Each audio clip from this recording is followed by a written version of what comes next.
ओम शांति।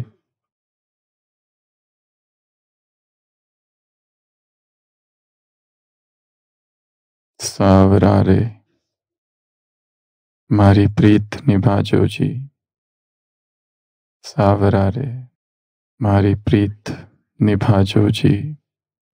थे जो मारो गुनरो सागर, अवगुण मार बिसराजो जी।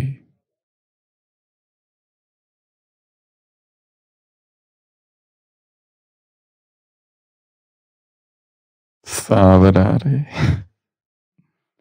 मारी प्रीत निभाजो जी। लोकन धीजे मन न पतीजे, मुखडारा शब्द सुनाजो जी। सावरा रे मारी प्रीत निभाजो जी। मैं तो दासी जन्म जन्म की, मारे आंगनम आजो जी। सावरा मारी प्रीत निभाजो जी। मीरा के प्रभु गिरधर नागर, बेड़ो पार लगायो जी। मारो प्रीत निभाजो जी। सावरा।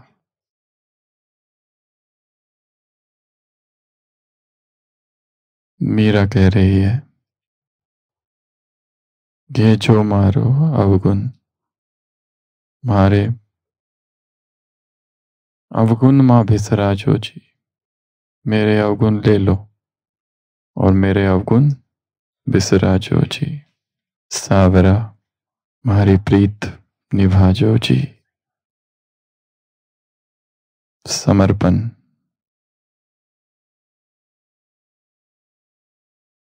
और संकल्प। अध्यात्म में ये दो मार्ग है। एक मार्ग है समर्पण का और एक मार्ग है संकल्प का। संकल्प अर्थात प्रतिज्ञा, विल, प्रण। और दूसरा मार्ग, पहला मार्ग समर्पण का। समर्पण का मार्ग संकल्प का मार्ग नहीं, वरन संकल्प शून्यता का मार्ग है। अगर कोई ये कहता है कि मैंने समर्पण कर दिया है, तो ये संकल्प हुआ, इसमें मैं आ गया। समर्पण का मार्ग घटना की भाषा में कहा जाता है समर्पित मन हो गया। मैंने मन को समर्पित कर दिया नहीं।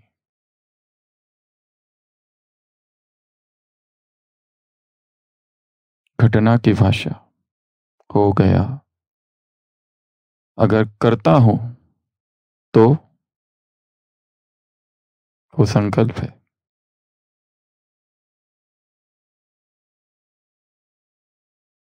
और अहंकार भी। और समर्पण अर्थात अहंकार शून्यता।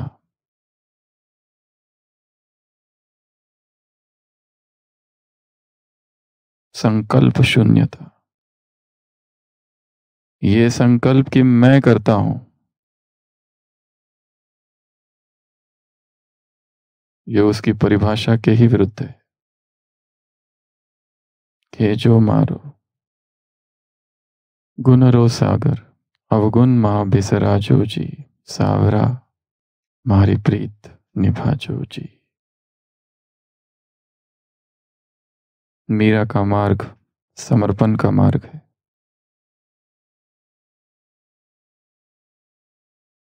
उस दिन भी हमने सुना कि कैसे एक छोटी सी बच्ची जिद करती है कि वो मूर्ति मुझे चाहिए, और उस साधु के मन में स्वप्न में कृष्ण आते हैं और वो वापस दूसरे दिन मूर्ति दे जाता है। और कुछ साल के बाद बाजू में शादी हो रही है और मीरा पूछती है किसकी शादी और मेरी कब होगी। तो माँ कहती है इसके साथ, और वो तब से ही उसको अपना पति मान लेती है। और उसके जीवन में उस दिन हमने चर्चा की 5 मृत्यु, उसका पति, उसका ससुर, उसके पिता, उसके बाबा, उसकी माँ, ये 5 मृत्यु वैराग को और तीव्र करती है। और समाज का विरोध वैराग को और तीव्र करता है, और वो राजस्थान को छोड़कर वृंदावन चली जाती है। वहां पर भी मार्ग इतना आसान नहीं, परंतु वो सब कुछ जो कर रही है संकल्प से नहीं कर रही है। कैसे कर रही है? समर्पण से कर रही है।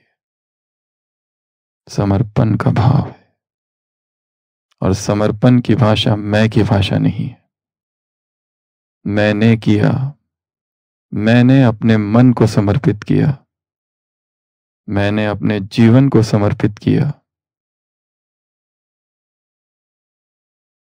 ये संकल्प, ये समर्पण की भाषा नहीं है। समर्पण की भाषा घटना की भाषा है। हो गया। कैसे हुआ? अपने आप हुआ। क्यों हुआ वो हमें भी नहीं पता। उसका कोई तर्क नहीं है, कोई लॉजिक नहीं है। वो स्वयं हो गया, स्वतः हो गया, तो ही वो वास्तविक समर्पण है।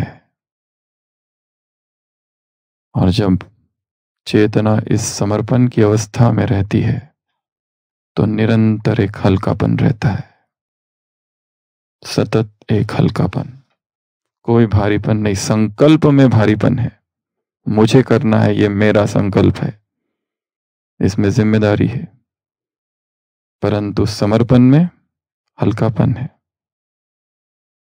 क्योंकि सौंप दिया है स्वयं को, अपने आप को। उस पत्ते की तरह है, उस सूखे पत्ते की तरह है।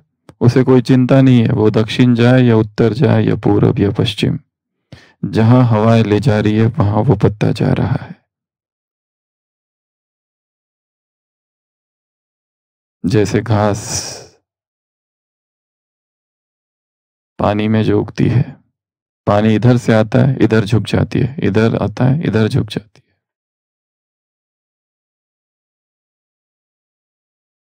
सरेंडर अर्थात सरेंडर। आज 2 तारीख, और आज का पुरुषार्थ है मैं डबल लाइट फरिश्ता हूं। कल हमने देखा था मैं विदेही आत्मा हूं, उसकी 8 विधियां। पहला, अमृत वेला, शक्तिशाली अमृत वेला अगर होगा तो दिन भर अशरीरीपन स्वतः होगा। दूसरा, ब्रह्मचर्य, विकारों को वहां से निकालना है जहां से वो उद्गम हो रहे हैं, जहां उनका निवास स्थान है, जहां वो पनपते हैं। और वो पनपते हैं अवचेतन मन में, सबकॉन्शियस माइंड में। ऊपर ऊपर से विकारों का निर्मूलन करना जीवन का लक्ष्य नहीं है। जीवन का लक्ष्य है विकारों की गहराई में जाना, उनको वहां पर देखना, उस बीज को वहां से नष्ट करना। ऊपर ऊपर से सफाई तो हो चुकी है, परंतु गहराई में जाकर वहां से उसका निर्मूलन करना, ये लक्ष्य है ब्रह्मचर्य। तीसरा, ज्ञान, ज्ञान का चिंतन, गहन चिंतन, उस अशरीरी अवस्था तक ले जाएगा। चौथा, चौथा, प्राणिक दिनचर्या, दिनचर्या को प्राण से जोड़ देना, तो स्वतः ही अशरीरीपन आएगा। अगला, अनुभव, अशरीरीपन का 1 सेकंड का भी अनुभव अगला अनुभव कि अगले अनुभव की तरफ हमें ले जाएगा। इसलिए जितना हो सके इस अनुभव को याद करो, उसको लिखो, उस अनुभव को कि मुझे कैसा अनुभव हुआ था, उसका विस्तार करो। मन ही मन स्वयं को सुनाओ, बाबा को सुनाओ। अगला, भोजन। In liquidity we are united. जितना हम सॉलिड से लिक्विडिटी की ओर जाएंगे उतना हल्कापन आएगा। जितना सॉलिडिटी में रहेंगे, ठोसपन में रहेंगे, जड़ता में रहेंगे, जितना लिक्विडिटी की तरफ जाएंगे, तरलता की तरफ जाएंगे, स्वतः ही शरीर में एक शरीर से डिटैचमेंट रहेगा निरंतर। केवल अमृत वेला नुमा शाम के योग के समय नहीं, परंतु निरंतर। और ये डिटैचमेंट स्वतः होगा, हमारा किया हुआ नहीं होगा, हमारे संकल्प के आधार से नहीं होगा, स्वतः नेचुरल नेचर, सहज। अगला, प्रभु प्रेम। परमात्मा प्रेम से आत्मा जितनी भर जाती है, ये संसार, ये शरीर के आकर्षण कुछ भी उसे अच्छा नहीं लगता, क्योंकि उस प्रेम में जो रस है, जो माधुर्य है, जो मधुरिमा है, उसके आगे, तेरे प्यार के आगे वो ताज फीका, वो तख्त फीका। अगला, आदत। ये भी एक क्या है? स्किल है। ये भी एक क्या है? एक कौशल है। इस कौशल में निपुण होना है प्रैक्टिस से। जितना प्रैक्टिस करेंगे उतना निपुण होंगे। ये था कल का स्वमान, मैं विदेही आत्मा हूं। आज का स्वमान है, मैं डबल लाइट फरिश्ता हूं। चिंतन, आकारी फरिश्ता स्थिति कैसे बन सकती है? इस स्थिति का अनुभव क्या है? योगाभ्यास। मैं आत्मा लाइट के आकारी कार्ब में देह के भान से परे सूक्ष्म वतन में फरिश्ता बन लाइट माइट की किरणें फैला रही हूं। तो आज का सम्मान है, मैं डबल लाइट हूं। 3 शब्द है, डबल लाइट फरिश्ता। लाइट अर्थात हल्कापन। रोज के जो सम्मान है उनके विषय में हम 8 बातें देखेंगे।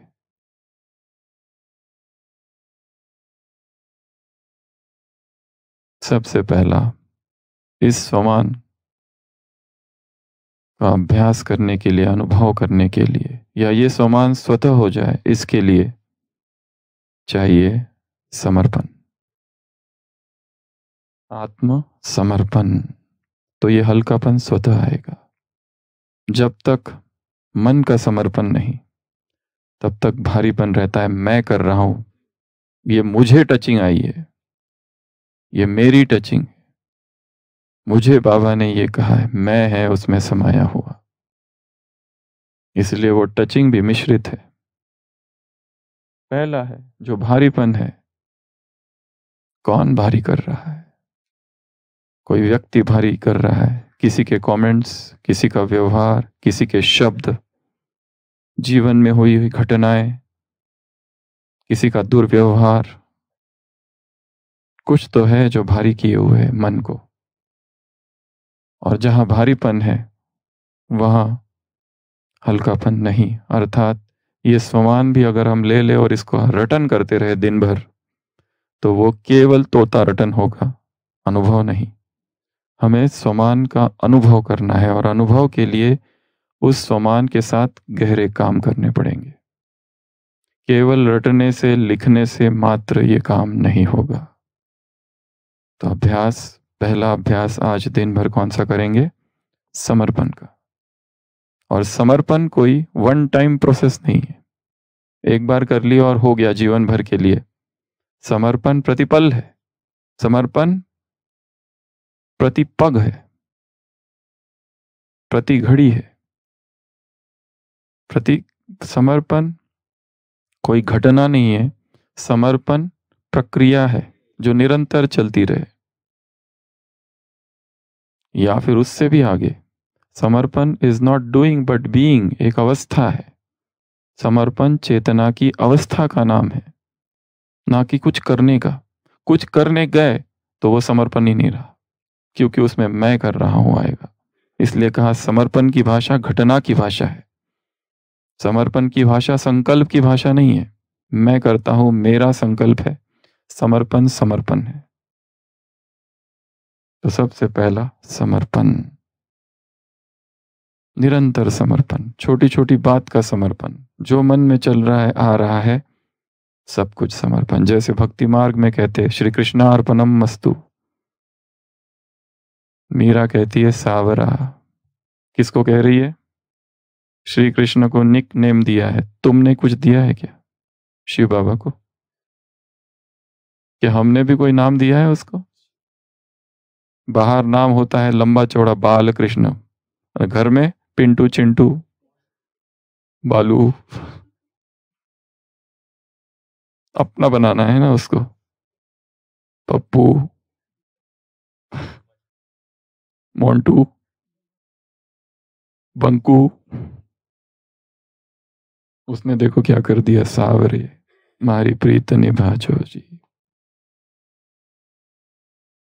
एक नेम दे दिया। तो चाहे तो हम भी दे सकते हैं। क्या देंगे? कुछ भी दो, जो देना है वो।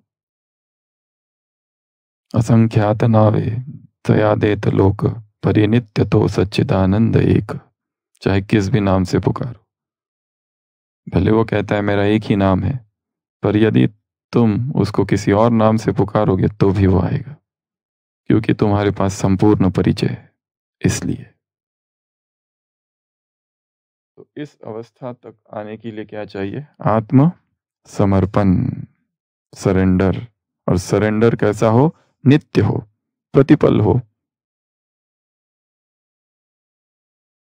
पग पग में हो, सेकंड सेकंड में हो, संकल्प संकल्प में हो। एक एक संकल्प का समर्पण, एक एक संकल्प का भोग। और संकल्प के लिए आवश्यकता है विश्वास, निश्चय की।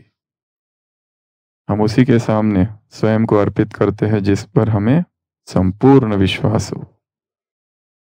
जिसके ऊपर विश्वास ही नहीं, उसके सामने हम अर्पित करते हैं क्या स्वयं को? नहीं।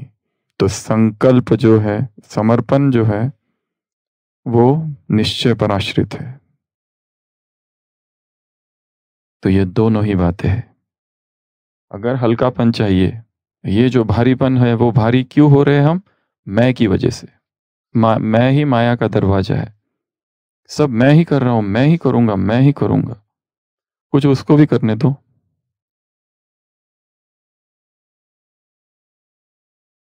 आवाज ऐसे ही रहेगा आज।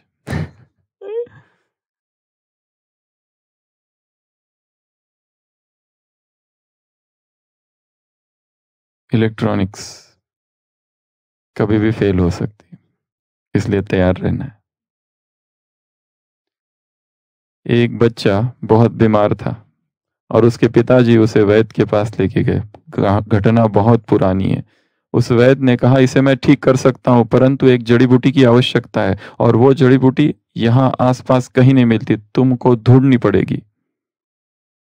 माँ है नहीं उस बच्चे की, पिता और वो बच्चा दोनों ही निकल पड़ते हैं उस जड़ी बूटी की तलाश में, उस पेड़ की तलाश में, उस पौधे की तलाश में जहां वो मिले।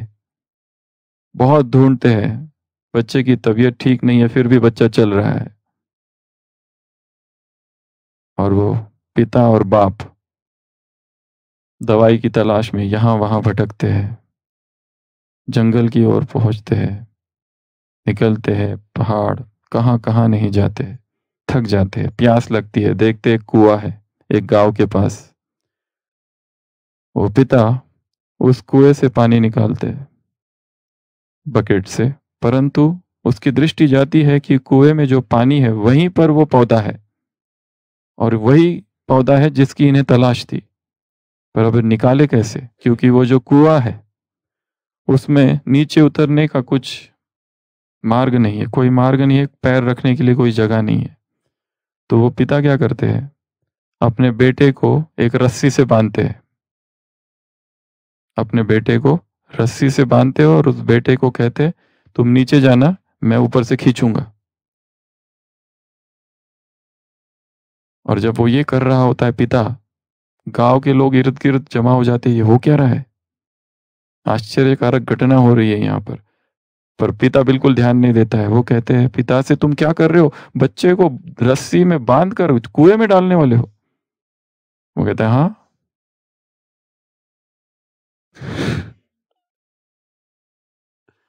लोग कहते हैं ऐसा मत करो, इसको कुछ हो जाएगा। पिता बिल्कुल ध्यान नहीं देते, अच्छा टाइट बांधते हैं बच्चे को और कुएं में डालते हैं।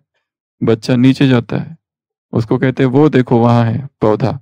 बच्चा पौधे कलेक्ट करता है और फिर बच्चे को ऊपर खींच लेते हैं। जब बच्चा ऊपर आता है तो लोग बच्चे से पूछते हैं, तुमको डर नहीं लगा, इतना गहरा कुआं और तुमको तुम्हारे पिताजी ने बांध के नीचे डाल दिया, तुमको डर नहीं लगा? वह डर कैसा, रस्सी मेरे पिता के हाथ में थी। डर कैसा, तुम्हारे जीवन की डोर किसके हाथ में है? बाप के हाथ में है, तो छोड़ दो। तुम कुएं में हो, परंतु डोर किसके हाथ में है? उसके हाथ में, इसलिए निश्चिंत, इसलिए हल्कापन। मुझे चलाने वाला वो है, मेरी रक्षा करने वाला वो है, उसकी छत्र छाया मुझ पर है, मुझे कुछ नहीं हो सकता। मुझे खा जाए उस काल का भी जन्म ही नहीं हुआ है, उस काल का भी जन्म ही नहीं हुआ है।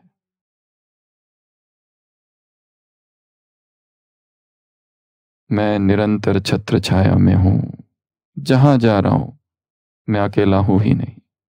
निरंतर परमात्मा कृपा, परमात्मा दया, परमात्मा आशीर्वाद मेरे साथ चल रहे। वरदानी हूं, परमात्मा वरदानों से पल रहा हूं, जी रहा हूं। सब कुछ वरदानों से हो रहा है, मेरा अपना कुछ भी नहीं है। मोहम्मद पैगंबर के लिए कहा जाता है कि जब वो रेगिस्तान से चलते थे तपती धूप में, बादल ऊपर से उनके ऊपर ऊपर रहते थे, छाव देते थे। बाकियों को किसी को वो बादल दिखते नहीं थे, पर उनको पता रहता था कि ये जो छाव मुझे मिल रही है ऊपर बादल है उससे, और मुझे कुछ नहीं होगा। चाहे कितनी भी विकराल परिस्थिति हो, कैसी भी परिस्थितियां हो, मेरे साथ कौन है? मैं कौन, मेरा कौन?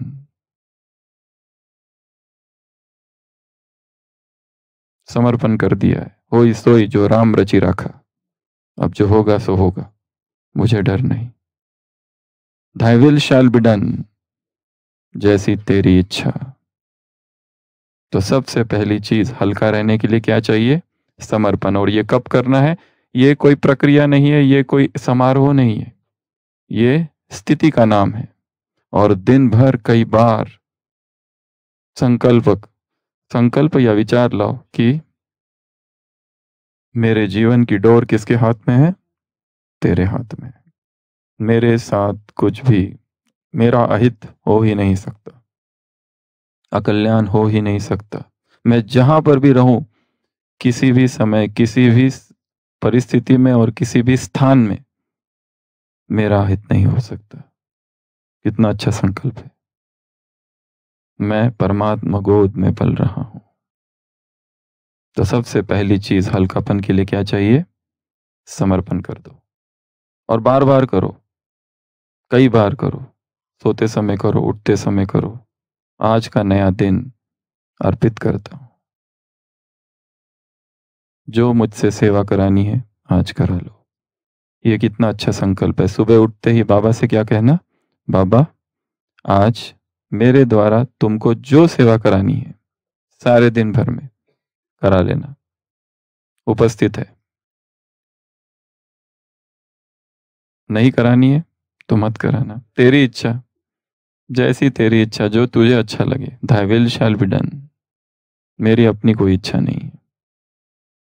दूसरा समर्प दूसरा, डबल लाइट स्थिति का अनुभव करने के लिए चाहिए बीती सो बीती। क्योंकि सबसे ज्यादा भारी हमको किसने किया है? पास्ट की घटनाओं ने, ट्रॉमेटिक इवेंट्स। ऐसी ऐसी घटनाएं हुई है हमारे जीवन में, हर एक के जीवन में, दर्दनाक है। अभी भी याद करो तो कपने लगते हैं। तो क्या करना है अब उसको? एंड, बस। वो कब तक हम लेके चलेंगे? तो भारी रहेंगे, चिंता रहेगी, दुख रहेगा, पीड़ा रहेगी, आगे का पुरुषार्थ नहीं कर सकेंगे। जो हो गया हो गया, रात गई बात गई, छोड़ दो उसको वहीं पर। थियरी तो हम सब जानते हैं, फिर भी भूलना इतना आसान नहीं है। भूलना क्योंकि वो सबकॉन्शियस माइंड पे वाइब्रेशंस का प्रभाव है, छाप हो गई है। इसलिए कहा ये सारी प्राणिक यात्रा हमें ऊर्जा के जगत की ओर ले जा रही है, और ऊर्जा के जगत में हमारा जो अंतर मन है वो ऊर्जा से जुड़ा हुआ है। इसलिए अंतर मन में प्रवेश करना है और वहां से विकारों का निर्मूलन करना है।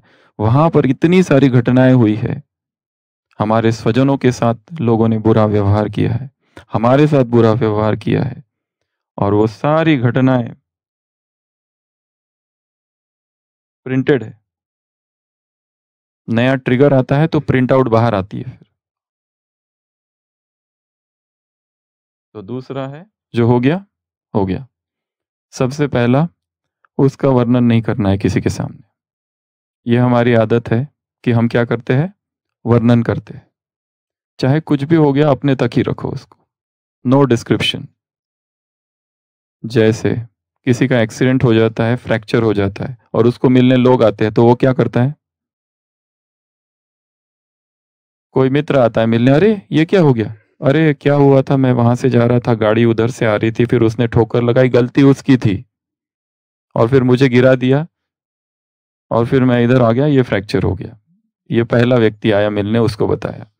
फिर दोपहर को दूसरा मिलने आया, ये क्या हो गया, फिर से कहानी रिपीट कि मैं तो जा रहा था, उधर से गाड़ी आई। कितनी बार वो रिपीट करता है अपनी स्टोरी, और ये सारी स्टोरी सबकॉन्शियस माइंड में जा रही है, पुनरुक्ति पुनरुक्ति पुनरुक्ति, हर दिन रिपीट करता है।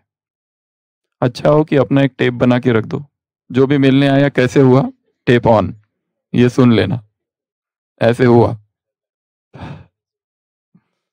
हम्म? कैसे हुआ तो मैसेज ऑडियो भेज दो एक, बस ऐसे हुआ। इसलिए बार बार आप बीती, बार बार अपनी राम कहानी, बार बार अपने जीवन में हुई बुरी घटनाएं, खराब घटनाएं का वर्णन नहीं करना है, क्योंकि इससे क्या हो रहा है, हमारे ब्रेन पर वो इम्प्रेशन छप रहे और दृढ़ हो रहे, प्रगाढ़ हो रहे, बहुत डीप जा रहे। बार बार वही वही वही वही वही वही वही वही रिपीट रिपीट रिपीट। और लोग इतने फ्लुएंट है उसमें, उससे ही पता चलता है, जितनी फ्लुएंसी से बिल्कुल धारा प्रवाह बोलते हैं अपने जीवन की घटनाएं, इससे पता चलता है कि ये फर्स्ट स्पीच नहीं है, इसकी प्रैक्टिस कई बार हो चुकी है, इसलिए इतनी फ्लुएंसी है स्पीच में। कई लोगों को सुना चुके हैं मेरे जीवन में, जो जो घटनाएं घटी है, अगर कोई पहली बार सुना है तो भाषा में थोड़ा लड़खड़ा है, पर यहां भाषा तो एकदम फ्लुएंट, इलोक्वेंट स्पीच। अभ्यास करते करते निपुण हो गए। तो सबसे पहले दूसरी घटना क्या करना है, भारीपन यदि कम करना है तो जो हो गया सो हो गया, ठीक है। इस संसार में कौन है ऐसा जिसके साथ नहीं हुआ है, सभी दुखी है, दुखों का ही तो संसार है ये, सब अपने दुख दर्द में डूबे हुए हैं। और हमारा दुख तो संसार की तुलना में बहुत ही कम है, संसार में जो दुख है।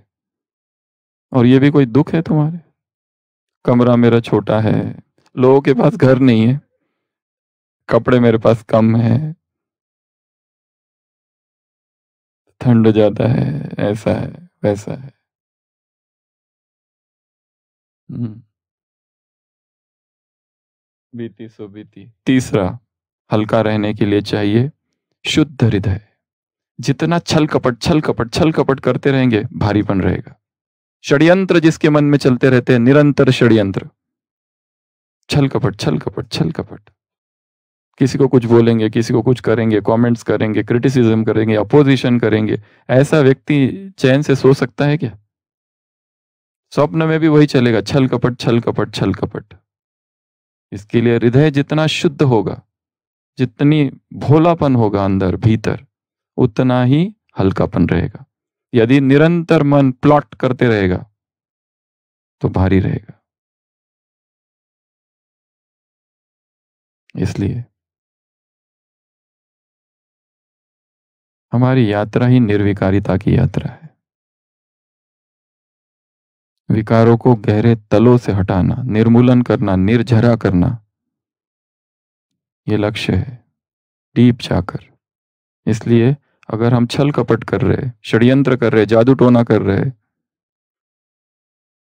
काला जादू, ब्लैक मैजिक, हमारी इंटेंशन ही इविल है, बहुत ही क्रूर अंदर है, भीतर है। इसलिए पुराने जमाने में जो ब्लैक मैजिक करते थे राज्य में, उनके लिए एक ही सजा थी, अगर वो पकड़ा जाए तो, कोई भी हो फिर हो, चाहे राजघराने का भी क्यों ना हो, जो ये कर रहा है तंत्र क्रिया, उनके लिए एक ही दंड था, मृत्यु दंड। क्योंकि हम उसमें दूसरों की अहित करने की सोच रहे, पाप के भागी बनेंगे। इसलिए हृदय शुद्ध हो जाए, पवित्र हो जाए। ऐसा पवित्र हृदय ही हल्का रह सकता है। जिस भी हृदय में छल कपट है, वो कैसा रहता है? बहुत भारीपन रहता है, उसमें दिमाग भारी रहता है, निरंतर द्वंद्व रहता है, और निरंतर योजनाएं बनाते रहता है। एक योजना बनाते हैं, वो खंडित हो गई तो दूसरी योजना, तीसरी योजना, चौथी योजना, निरंतर प्लॉटिंग चलते रहता है। वो भी हार नहीं मानते, असुर हार नहीं मानते, देवताओं के खिलाफ निरंतर प्रयत्नशील रहते। देवता थक जाते पर असुर कभी नहीं थकते। एक तरफ दिति के पुत्र असुर और दूसरी तरफ अदिति के पुत्र देवता, इनकी लड़ाई शुरुआत से ही चालू रही दिखाई है। असुर जब से जन्म लिए तब से ही लड़ाई लड़ रहे, जबकि दोनों को अलग अलग रहने के स्थान दिए गए। एक को पाताल लोक दे दिया, एक को स्वर्ग, परंतु दिति के पुत्र कहते हैं नहीं, हमें स्वर्ग चाहिए। निरंतर लड़ाई दिखाई है, देवासुर संग्राम। तो क्या करना है? अपने हृदय को शुद्ध करना है। अगर आज ही सोच रहे किसी के खिलाफ कुछ करने की, तो ड्रॉप कर दो आइडिया अभी कि वो दिखेगा तो ऐसा बोलेंगे, और बोलने का लक्ष्य है कि उसको हर्ट हो और उसको सुनाई दे। हाँ और मिर्च मसाला लगाकर ये सुनिश्चित कर कर कि सामने वाला सुने भी और दुखी भी हो, तभी चैन मिलता है। ऐसा चित्त कभी भी स्थिर नहीं हो सकता, कभी भी हल्का महसूस नहीं कर सकता। ये समान तो बहुत दूर की बात है। फिर अगला, ड्रामा। भारीपन कम करने के लिए क्या चाहिए? ड्रामा के पट्टे पर रहना है। ड्रामा की सारी पॉइंट। सुबह का स्लोगन क्या है आज? सुशील भाई, विठल भाई, अरविंद भाई, सुखदेव भाई, रविनेश भाई, रोहित भाई। हर्षित रहेंगे तो क्या? कहाँ पढ़ के बता रहे? अच्छे बुरे के आकर्षण में नहीं आएंगे। ड्रामा पर पक्का रहना है। और ड्रामा की जितनी पॉइंट्स है, 15-20 पॉइंट्स, 16 पॉइंट्स ड्रामा की, वो सारी 24 घंटे में एक बार रिवाइज करनी है, मन ही मन में। ये एक दूसरा काम है और बहुत अच्छा काम है। और वो कब करना है? शाम को, नुमा शाम के योग से पहले। सारा दिन भर जो कुछ हो गया, वो ड्रामा की जितनी पॉइंट्स है वो यहाँ फिर नहीं सुनाएंगे, कई बार सुना चुके हैं। ड्रामा की सारी पॉइंट्स एक बार रिपीट करनी है। और जो कल भी एक स्टोरी सुनाई थी क्लास में सुबह, कि एक राजकुमार है और वो लुका छुपी का खेल खेलता है अपने दोस्तों के साथ। वो जो दोस्त है वो राजकुमार नहीं है, वो राज परिवार के सदस्य नहीं है, वो उसके मित्र है, उनके साथ वो खेल रहा है। सब एक व्यक्ति सबको ढूंढता है, बाकी सब लोग छुपते हैं। अब जब राजकुमार की बारी आती है, उसके सारे सहपाठी जो है वो छुप गए हैं। कुछ एक को वो ढूंढ के निकालता है और कुछ बहुत कहाँ छुपे उसे भी नहीं समझ में आ रहा है, पर वो राजकुमार है। एक सिपाही वहां खड़ा हुआ है, वो राजकुमार से कहता है, राजकुमार, कुमार आप राजकुमार हो, आप आदेश करो, ये जो छिपे हुए हैं ना सब बाहर निकल के आ जाएंगे। अगर नहीं आएंगे तो आपकी आज्ञा का अवहेलना की उनको दंड मिलेगा। आदेश करो, आप तो आदेश कर सकते हो ना, क्योंकि राजकुमार है। राजकुमार कहता है, हाँ यू आर राइट, मैं आदेश कर सकता हूं, और वो बाहर भी आ जाएंगे, परंतु फिर वो खेल थोड़ी ना रहेगा, उसमें मजा थोड़ी ना होगा, वो मौज थोड़ी ना होगी। ये खेल चल रहा है, इसलिए इट इज फॉर एंजॉयमेंट। ये खेल किस लिए है? एंजॉयमेंट के लिए। मिकी माउस का खेल है, मिकी माउस का खेल चल रहा है, ये कार्टून शो चल रहा है, कठपुतली का खेल चल रहा है। इसमें दुखी नहीं हो जाना, इसने मुझे ऐसा क्यों कहा, उसने मुझे वैसा क्यों कहा, कहना ही चाहिए। तुम्हारे पर बहुत निकल आए थे, काटना जरूरी थे। बहुत ज्यादा उड़ रहे थे, अहंकार की यात्रा ऊपर जा रही थी। थोड़ा जमीन पर भी आ जाओ, ग्राउंडिंग था वो। कमेंट्स अर्थात ग्राउंडिंग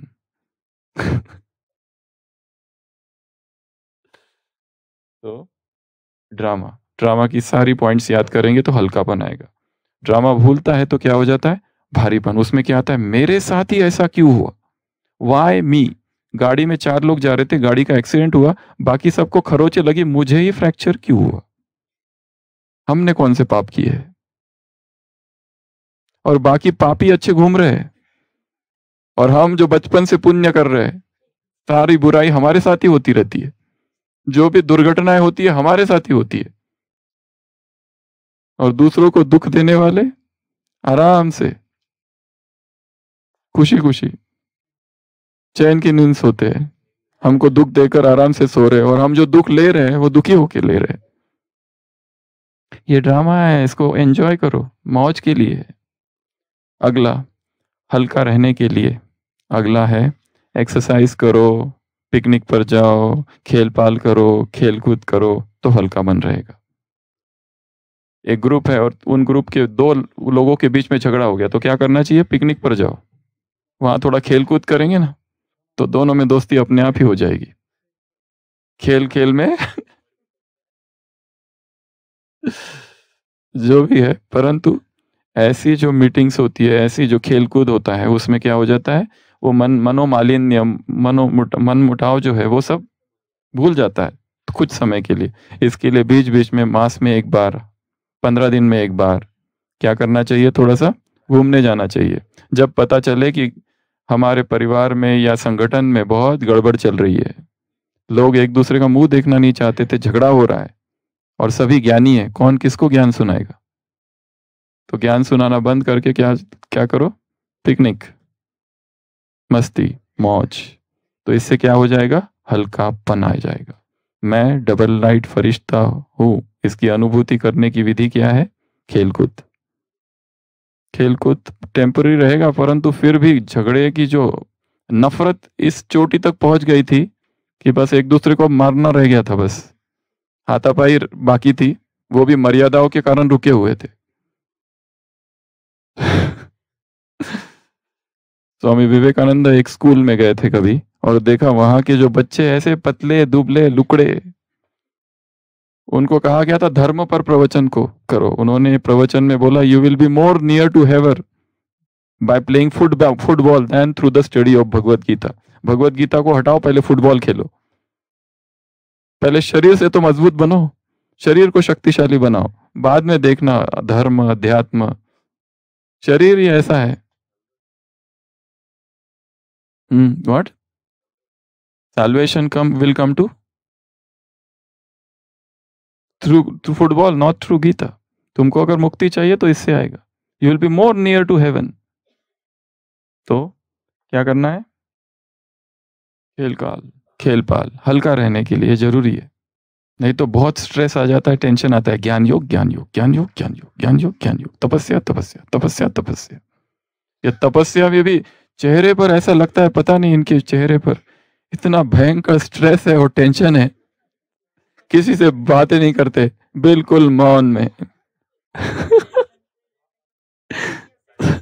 टेंशन, ब्राह्मणों को टेंशन कौन सा है पता है? स्पिरिचुअल टेंशन है, तपस्या का ही टेंशन है। डिप्रेशन किस में हो रहा है? क्योंकि अमृत वेला पावरफुल नहीं हो रहा है, इसकी वजह से डिप्रेशन में चले गए। स्पिरिचुअल डिप्रेशन कहा जाता है इसको। संसार में जो डिप्रेशन है और हमारा जो डिप्रेशन है, लक्षण दोनों के सेम।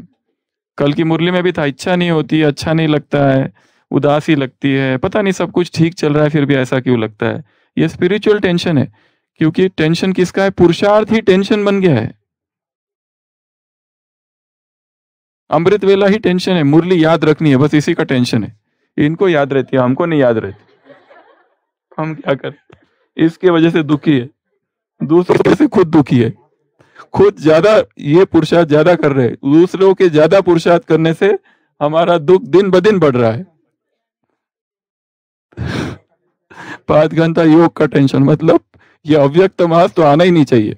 आया तो बस गए, जो देखो तब बड़ी बड़ी बातें करते। आकर जिसको माइक मिल गया, 4 घंटा योग, 5 घंटा योग, पूरी मुरली याद कर लो, ऐसा करो वैसा करो, और हमसे हो कुछ नहीं रहा है। जिसको माइक मिलता है कहता है बाबा ने मेरी ऐसी मदद कर दी, मेरी वैसी मदद कर दी, मुझे ये बीमारी थी, बाबा को याद किया, बीमारी गायब। हमारी बीमारी गायब नहीं हो रही है, कोई कहता है मेरे घुटने में दर्द था और बाबा को याद किया और घुटने का दर्द चला गया। कोई कहता है मेरा गला खराब था, बाबा को याद किया और एकदम आवाज ठीक हो गई 1 घंटे के लिए। कोई कहता है ट्रेन ब्लॉक थी, बाबा को याद किया फिर खुल ट्रेन आ गई। हमारे साथ ऐसा कुछ भी नहीं होता, हम करें क्या? हमारे पास एक माता आई थी ओपीडी में, 40 साल से ज्ञान में थी, इतनी दुखी थी, इतनी दुखी थी। हमने कहा क्यों दुखी है? वो कहते कुछ दिखता ही नहीं है। उनको क्या देखना है? बोलते सबको दिखता है, मुझे नहीं दिखता है। बोलते क्या देखना है? बोलते सबको शिव बाबा दिखता है, सूक्ष्म वतन दिखता है, ब्रह्मा दिखता है, मुझे कुछ भी नहीं दिखता। मैंने कहा हमको भी कुछ नहीं दिखता, पर वो मानी नहीं, आखिरी तक नहीं मानी। अभी भी दुखी है, अभी भी है, वो अभी भी है और इसी दुख में जी रही है कि मुझे कुछ नहीं दिखता। अगर यहां तो नहीं बैठी है, पर इसी यज्ञ में है इस समय, अभी भी है। बीच में मिलती रहती है और जब भी मिलती है एक ही बात करती है, कुछ दिखता नहीं ना, कुछ नहीं दिखता ना। उसको हमने कितनी बार कहा कि मुझे भी नहीं दिखता है, पर वो मानने को तैयार नहीं। बोलती मुझे कुछ नहीं दिखता, बाकी सबको दिखता है। अभी भी है। अगर उसको मिलना है, जाके कन्विंस करना है तो बता देना, हम उसका एड्रेस दे देंगे। ग्रुप में भी है रेगुलर क्लास सुनने वाली, पर दिखता कुछ नहीं। अभी भी सुन रही होगी। तो क्या करना है? हल्कापन लगने के लिए क्या होना, बीच बीच में पिकनिक। नेक्स्ट पॉइंट कितने हो गए? 5। छठवा, वो पॉइंट तो कहीं जाएगा नहीं, फूड।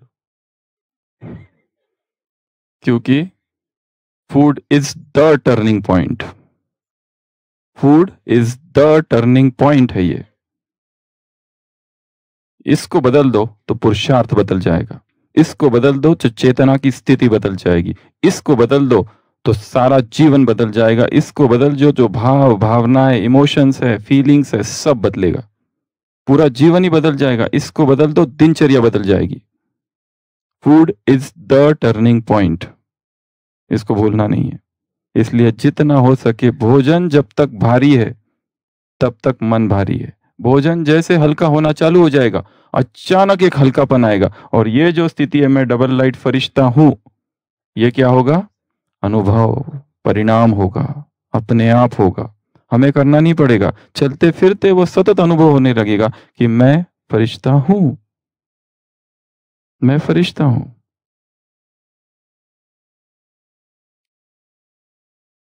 अनुभव, एक्सपेरिमेंट। उस दिन भी बताया प्राणी की यात्रा क्यों करनी है, उसके 10 रीजन बताए थे, कारण क्यों करनी है।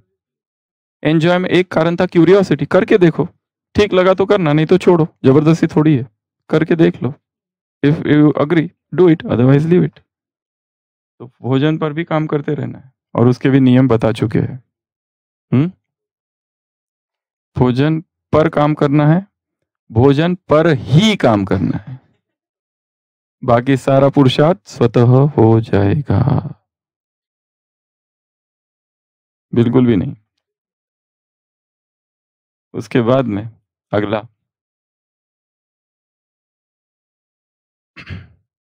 अगर हल्कापन लाना है तो हीलिंग टेक्निक्स का प्रयोग करना पड़ेगा, क्योंकि हमको भारी करने वाला सबसे बड़ा कारण है बीमारियां, चाहे शरीर की बीमारियां या तो मन की बीमारियां। जब शरीर में बीमारी आ जाती है व्यक्ति भारी हो जाता है।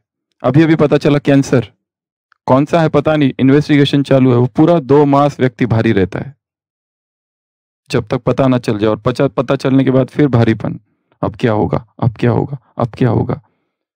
तो हीलिंग टेक्निक्स का प्रयोग करना है और इस पर एक क्लास हो चुकी है, प्राणिक चिकित्सा, जिसमें हमने देखा था प्रार्थना, विजुअलाइजेशन, मेंटल मूवी बनाना, ये सोचना कि ये जा रहा है, ठीक हो रहा है, ठीक हो रहा है, ठीक हो रहा है, वो सारी चीजें। हीलिंग देवी बनना है, फीलिंग देवी नहीं। कौन सी देवी बनेंगे? मैं हीलिंग देवी हूं। हीलिंग देवी अर्थात खुद को ठीक करने वाली। सारी हीलिंग टेक्निक्स यूज करो, जो संसार में जितनी हीलिंग टेक्निक्स है, योग के प्रयोग करो, बीमारियों पर प्रयोग करो अपने आप। ऐसा नहीं कि जाके सीधा मुझे ये है, मुझे दवाई दो, दवाई दो। दवाइयों का भी एडिक्शन है लोगों को, हर चीज में दवाई चाहिए, हर चीज में। प्रयोग ही नहीं करते, जरा सा प्रयोग नहीं करते, जरा सा ना रुकते हैं। कितनी अच्छी अपॉर्चुनिटी है बीमारी आना, कि जिसमें हमारे पास एक अवसर मिलता है हमको कि मुझे ये करके देखने दो क्या होता है, तो अनुभव करने का, कोई नया प्रयोग करके देखो बीमारी पर। तो ये जो सबसे ज्यादा हमें भारी कौन करता है? बीमारियां, शरीर की बीमारियां भारी करती है। तो जब भी शरीर की कोई भी बीमारी आए, चाहे छोटी हो बड़ी हो, कोई भी, योग के प्रयोग करो, प्राणिक ऊर्जा के प्रयोग करो, प्राणिक हीलिंग के प्रयोग करो, सबकॉन्शियस माइंड के प्रयोग करो। कितनी सारी विधियां है संसार में हीलिंग की, ढेर सारी विधियां है। फेथ से लोगों ने अपने आप को ठीक किया, निश्चय से ठीक किया है। फेथ में वो पावर है ठीक करने की।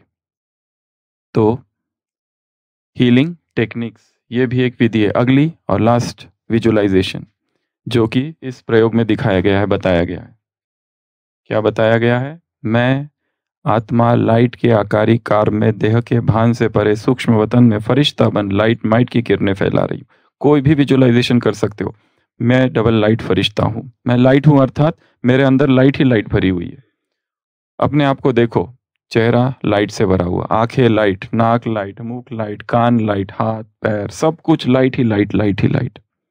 और ना केवल ये लाइट, ये जो कमरा है ये भी लाइट, जो वस्तु है वो भी लाइट, ये किताब लाइट, ये पेन लाइट, ये बोर्ड लाइट, सारे दिन भर लाइट, मधुबन लाइट, कुटिया लाइट की बनी हुई, शांति स्तंभ लाइट का बना हुआ, हर चीज लाइट की बनी हुई है।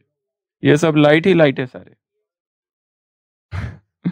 तो लाइट का अनुभव विजुअलाइज करना है, नए नए विजुअलाइजेशन, एक ही नहीं। पहाड़ों पर जाओ, पहाड़ लाइट की बनी हुई पहाड़, उसके ऊपर मैं गया, वहां से विश्व को सकाश, ग्लोब लाइट का बना हुआ, कुछ भी सब लाइट ही लाइट, लाइट ही लाइट, लाइट ही लाइट। पेड़ पौधे पूरा जैसे सूक्ष्म वतन धरती पर अवतरित हो गया है। ये अनुभव, ये अनुभव करना है। और मेरे अंदर लाइट का एक कॉलम आ रहा है, ऊपर से पूरा अंदर जा रहा है। कितने प्रयोग कर सकते हैं हम लाइट के? ड्रिल करते करते लाइट नीचे जा रहा है, कुछ भी प्रयोग कर सकते, कुछ भी विजुअलाइजेशन। और जो संकल्प है वो धीरे धीरे वस्तु बन जाते हैं। Thoughts start manifesting as things. तो थॉट्स को वस्तु बना देना। ये जो विचार है ये विचार ही नहीं रहेगा, उसको इतनी बार सोचना है और अलग अलग समय पर सोचना है, सोते समय सोचना है। जैसे मेरा शरीर लाइट का हो गया है, मैं लाइट के कार्ब में हूं, लाइट मेरा भोजन है, लाइट मेरा शरीर है, सब लाइट। तो ये विजुअलाइजेशन भी इस अवस्था तक ले जाएगा।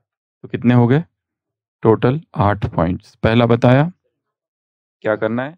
समर्पण कर देना है स्वयं को। और समर्पण जैसे कहा, ये घटना की भाषा हो, संकल्प की भाषा ना हो। मैंने समर्पण किया, इसमें तो अहंकार है। तो पहला अर्पण कर दो। तो ये भारीपन जो हो रहा है, मन में भारीपन है, चिंताएं है, अर्पण कर दो ना उसको, दे दो उसको सब। कल की मुरली में था ना, स्वाहा, सब कुछ स्वाहा कर दो। स्वाहा की वर्कशॉप करो, स्वाहा की रिट्रीट करो, सब कुछ स्वाहा। ये ले लो, चिंताएं तुम्हारी, सब तुम्हारा। ये अंतिम आहुति है। अगला, बीती सो बीती, जो हो गया हो गया। चलो, किसी ने बहुत दुख दिया है, माना उसने बहुत दुख दिया है, और जो हमने भी कुछ गलतियां की है, पर जो भी है, हम भी कम थोड़ी है। हमने भी किया है, उसने भी किया है, जो कुछ किया हो गया, बीती सो बीती, full stop, now new things. तीसरा, क्लीन, छल कपट छल कपट छल कपट छल कपट। क्या करना है अभी? अपने थोड़े छल कपट को थोड़ा, एकदम बंद नहीं कर सकते, कम तो करो। प्लानिंग थोड़ी कम नहीं कर सकते, पूरा ही बंद नहीं कर सकते, क्योंकि एकदम की आदत है, एडिक्शन है वो भी ना, कि दूसरों के खिलाफ षड्यंत्र करने की एडिक्शन, व्यसन है वो भी। थोड़ा कम कर दो। 4 लोगों के खिलाफ करते हो, अब 2 लोगों के खिलाफ करो।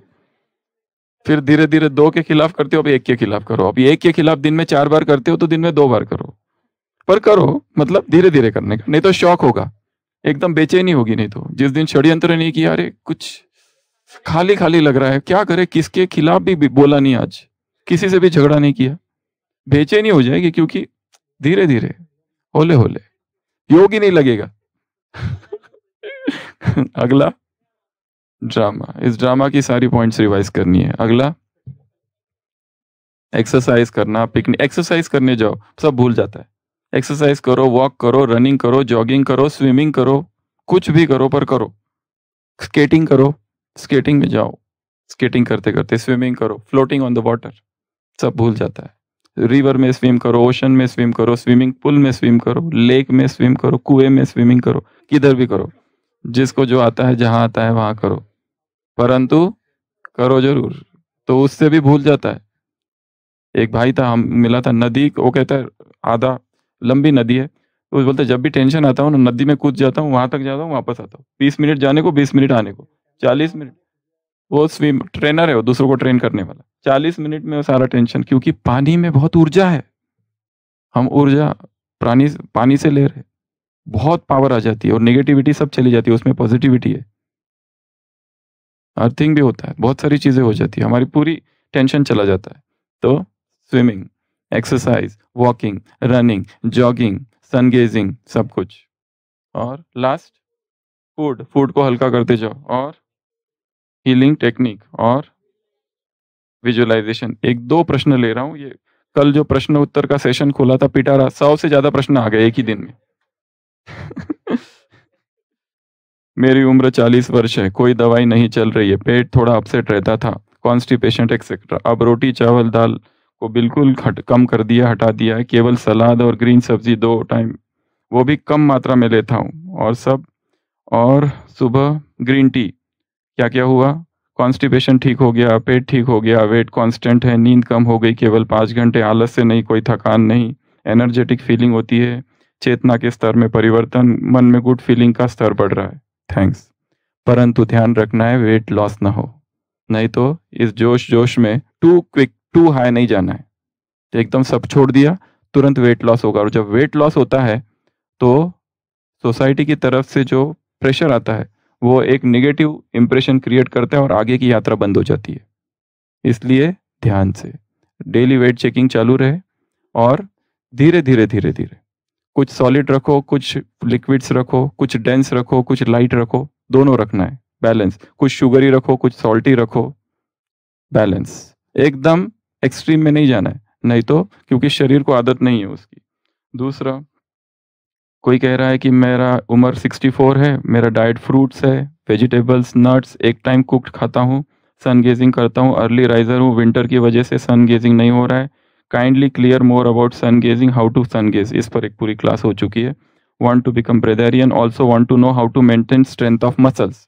यदि मसल स्ट्रेंथ बढ़ानी है तो एक ही मेथड है, जिम, एक्सरसाइज, जिम, रनिंग नहीं, रनिंग से वेट लॉस होगा, जॉगिंग, स्विमिंग, ये सब वेट लॉस के लिए है। अगर मसल ट्रेनिंग करनी है तो योगासन भी नहीं, योगासन से फ्लेक्सिबिलिटी बढ़ती है, अगर मसल ट्रेनिंग करनी है, हम चाहते हैं कि अच्छे दिखे और मसल्स हमारी फूल जाए, तो उसके लिए चाहिए वेट लिफ्टिंग, 1 घंटा जिम एवरी डे, चाहे कोई भी हो, फिर कुछ भी उतारो, पत्थर उठाओ, जो भी उठाओ, पर वो करो। ये था दूसरा प्रश्न।